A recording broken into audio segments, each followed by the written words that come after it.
Bismillahirrahmanirrahim. Assalamualaikum warahmatullahi wabarakatuh. Selamat pagi anak-anak. Pada video pembelajaran kali ini kita telah memasuki pada tema 2 yaitu menyayangi tumbuhan dan hewan. Subtema 1, manfaat tumbuhan bagi kehidupan manusia. Nah, ingat ya anak-anak, sebelum memulai pembelajaran, kalian menyiapkan dulu buku dan alat tulis kalian. Tentunya untuk menuliskan informasi baru atau kosakata baru yang akan kalian ketahui. Dan kalian gunakan Kamus Besar Bahasa Indonesia untuk mencari arti dari kosakata yang baru kalian ketahui. Setelah itu, kalian berdoa menurut agama dan kepercayaannya masing-masing, agar proses pembelajaran dan kegiatan kita hari ini dimudahkan serta bermanfaat. Oke, kita mulai pembelajaran hari ini.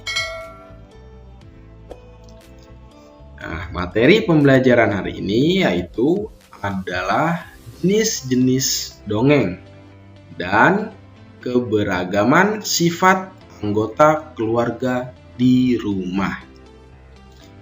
Nah, ini adalah jenis-jenis dongeng. Jadi dongeng itu terbagi menjadi beberapa ya. Itu ada mit, ada legenda, ada parabel, ada fabel, dan ada hikayat. Nah, ingat ya anak ya. Jadi dongeng itu terbagi menjadi beberapa jenis, yaitu ada mit, legenda, parabel, fabel, dan hikayat. Mit adalah dongeng dengan latar belakang sejarah yang mengandung hal-hal ajaib dan dianggap suci. Nah, contoh cerita mit itu seperti Nyi Roro Kidul, Joko Tarub, Dewi Sri, Semar, dan Aji Saka. Nah, ini adalah beberapa contoh dari cerita mit ya. Tentunya masih banyak lagi cerita lainnya. Jadi kalian harus ingat ya, mit itu adalah dongeng dengan latar belakang sejarah yang mengandung hal-hal ajaib dan dianggap suci. Selanjutnya itu ada legenda, adalah dongeng mengenai peristiwa sejarah, suatu nama daerah atau asal-usul daerah. Contoh cerita legenda itu adalah legenda Candi Prambanan, ada legenda Gunung Tangkuban Perahu, dan ada legenda Danau Toba. Nah, ini adalah sebagian kecil contoh dari cerita legenda. Tentunya masih banyak lainnya ya, karena di negara kita ini banyak berbagai macam daerah serta asal-usul daerahnya. Jadi kalian harus tahu legenda itu adalah dongeng mengenai peristiwa sejarah, suatu nama daerah atau asal-usul daerah.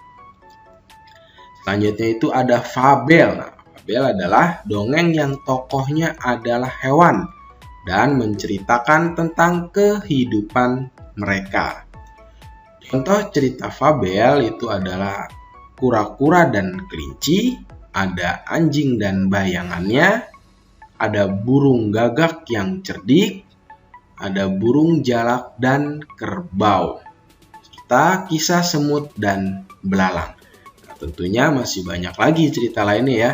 Jadi tentunya kamu juga harus tahu dan paham bahwa fabel itu adalah dongeng yang tokohnya adalah hewan dan menceritakan tentang kehidupan mereka. Selanjutnya itu ada hikayat. Hikayat adalah dongeng yang menceritakan kehebatan atau kepahlawanan seseorang. Contoh cerita hikayat itu ada hikayat Abu Nawas, yaitu botol ajaib ya. Kemudian ada hikayat Bunga Kemuning dan hikayat Hang Tuah, dan masih banyak lainnya. Ini aja sebagian kecilnya saja ya, contoh cerita hikayat.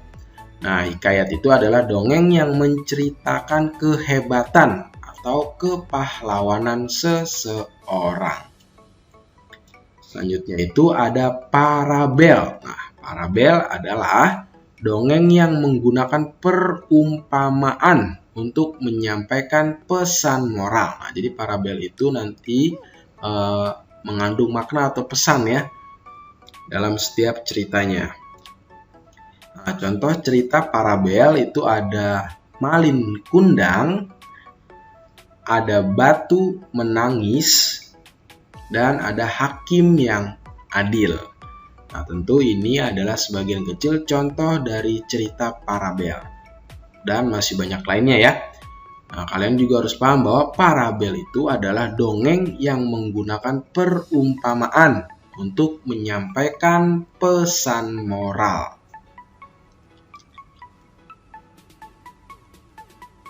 Hewan di sekitar kita itu memiliki ciri khas masing-masing ya. Nah, kucing itu berkaki 4, berbulu dan bersikap manja pada tuannya. Kelinci berkaki 4, jalannya lompat dan suka makan sayuran. Nah, bukan hanya hewan ya yang memiliki ciri-ciri. Manusia juga memiliki ciri-ciri baik fisik maupun sifatnya. Nah, sebagai contoh nih, misalnya ayah memiliki sifat disiplin. Nah, ibu memiliki sifat lembut dan penyayang. Nah, ini ada jenis-jenis sifat ya, yaitu ada periang, ada ramah, pemalu, pemarah, penyabar, pemberani, penolong, pendiam, dermawan, dan masih banyak lagi sifat yang lainnya. Tentu setiap orang itu memiliki sifat yang berbeda-beda. Nah, kita juga harus menyikapinya dengan baik. Dengan adanya keberagaman itu, maka kita juga harus dapat juga memahami sifat orang lain. Keberagaman, nah itu sama dengan perbedaan. Kira-kira keberagaman sifat apa saja ya yang sering kita temui dalam setiap anggota keluarga di rumah? Nah, tentunya beragam ya. Nah, tentu kalian juga bisa bertanya kepada kedua orang tua kalian, ayah bundanya, atau kepada keluarga lainnya yang ada di rumah mengenai sifat-sifat mereka. Dan juga kalian juga bisa bertanya, kira-kira keluarga kalian itu memahami tidak ya sifat kalian?